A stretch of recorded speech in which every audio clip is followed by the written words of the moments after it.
হাসরের ময়দানে জাহান্নামকে যখন আনবে, জাহান্নাম, আল্লাহ তাআলা কোরআনে বলছেন হাসরের ময়দানে ফেরেশতারা জাহান্নামকে টেনে হাসরের মাঠে নিয়ে আসবে।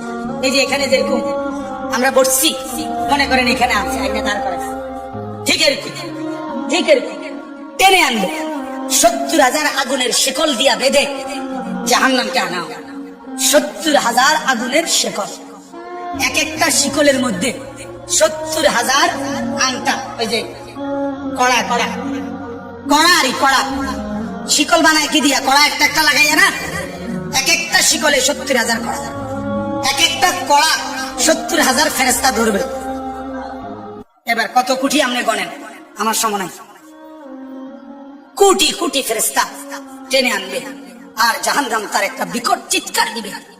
এক চিৎকারে পুরা হাসরের ময়দানে সবাই চিৎকার দিয়া উঠবে, ইয়া রব্বি নাফসি নাফসি, আল্লাহ আমাকে মাফ করেন, আমাকে মাফ করেন।